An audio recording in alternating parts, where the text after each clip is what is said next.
Good day everyone, I am Gunat Pigadingan, a BE-Ed second year student at North Sociatan campus.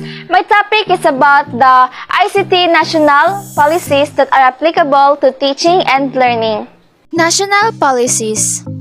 Cybercrime Prevention Act of 2012, it is intended to prevent cybersex, online child pornography, identity theft, and spamming, but it also makes label as cybercrime punishable by up to 12 years in jail. Data Privacy Act of 2012 protect individuals from unauthorized processing of personal information that is private, not publicly available, and identifiable where the identity of the individual is apparent either through direct attribution or when put together with other available information.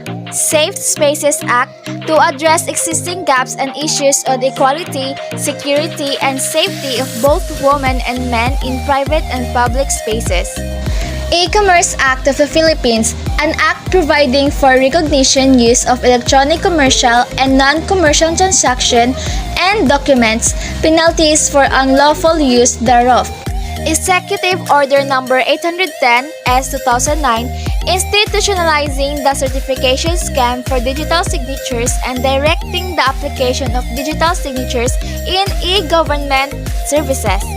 The National Policy on Education 1986 as modified in 1992 stressed the need to employ educational technology to improve the quality of education.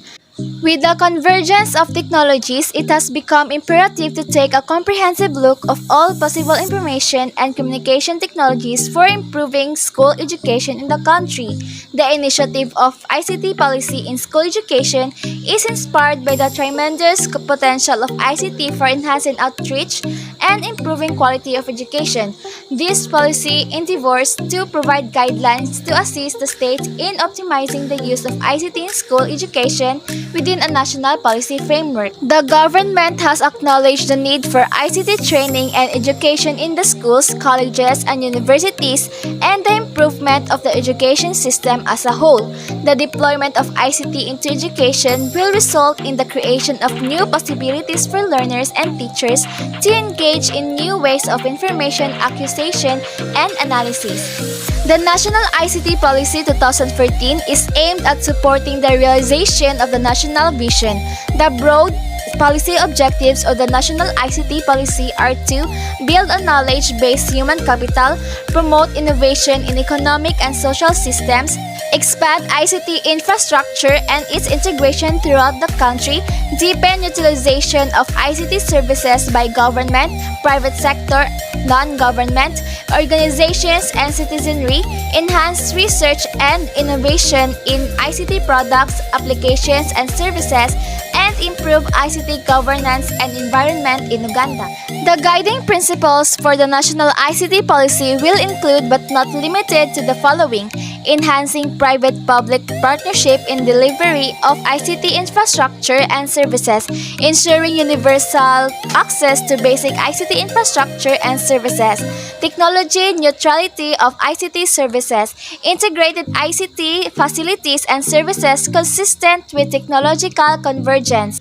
The policy implementation shall take into consideration regional and global trends in ICT, as well as universality of human rights principles, democracy, and good governance, addressing cross-cutting issues in ICT such as sustainability, gender, youth, and people with disabilities, promoting cultural and linguistic diversity and identity including local content, and providing enterprise-oriented and consumer-centric services.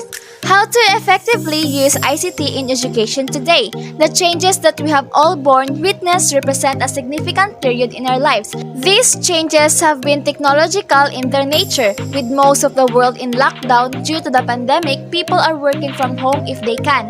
Students are learning from home in an online format, and parents are picking up the slack from teachers and supporting their children. This unprecedented event has changed the world and has brought it into a new era, the time of online learning for all people. ICT in education. The importance of ICT in education today, we do not need to go any further than our own home or even room to see some form of ICT in our lives, whether it can be a computer, plasma TV, or mobile phone. We all have them in some part of our lives. In today's society, people as consumers of ICT all strive for the one dream, the dream of a connected life. This makes ICT a lifestyle choice for much of the population. In addition, this lifestyle choice is changing the way we communicate, increasing the rate of consumerism, and changing how we interact and gather information. ICT has invaded and transformed many aspects of our lives to the extent that we live in an environment that is dominated by technology, which itself is consumer driven. No matter how we perceive its presence, there is no denying that it is an important part of our lives and that it is here to stay. Key issues to remember in relation to the importance of ICT in education are that e-learning or online learning, ICT brings inclusion, ICT promotes higher order thinking skills, ICT enhances subject learning, ICT use develops ICT literacy and ICT capability, ICT use encourages collaboration, ICT use motivates learning, ICT in education improves engagement and knowledge retention. ICT use allows for effective differentiation, instruction with technology. We all learn differently of different rates and styles, and technology provides opportunities for this to occur. We live in a knowledge economy. This is an economy where it is vital to have the ability to produce and use information effectively. It is a time when ICT is pervasive and permeates throughout all industries in the economy, whether it may be health, education, environment, or manufacturing. ICT will continue to be a significant part of our future as it connects itself to more and more parts of our lives. It will continually evolve and change because as consumers, we all like a choice. Now let's go to the importance of students engaging with ICT. It is important for students to engage with ICT so that learn 21st century skills and develop their ICT capability and ICT literacy, improves their attainment levels, prepares them for an integrated society dominated by ICT developments so that they can learn the notion of using ICT as a tool for lifelong learning. If you put a lot of thought into your planning, you will notice a higher degree of engagement, and this can lead to the development of 21st century skills such as complex thinking, creative problem solving, and collaboration. There are more reasons too for developing a national policy on ICTs in school education. A national vision on the use of ICTs will provide the country with much needed direction, focus, guidelines, and aid to prioritize the initiation and implementation of ICTs in schools. This will result in huge savings as large school groups and even state school education departments in the present scenario of centralized decision making can leverage economies and scale in their purchase of hardware, software, and content. Specific norms and standards can be created for development and use of curricular content, teacher training on ICT, and for student assessment. When large school groups take a collective decision, it is more likely to be governed by real need rather than the professed need articulated by corporations and business that have access to the ministry. These decisions are also more likely to involve communities of parents who are professionals and who can provide unbiased advice on most things the school wish to purchase. ICT is developing fast and most technologies can be harnessed to address endemic issues of access, equity, and quality.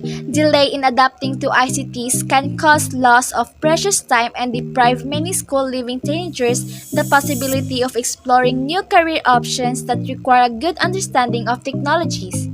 There are more reasons yet, all of them supporting the need for an end-to-end framework or a comprehensive national policy to guide the use of ICTs in schools. That's all for today's discussion. I hope you learn more about the ICT National Policies that is applicable to teaching and learning. Thank you so much for listening. So once again, this is Gunat Pigadingan. Please don't forget to like and subscribe.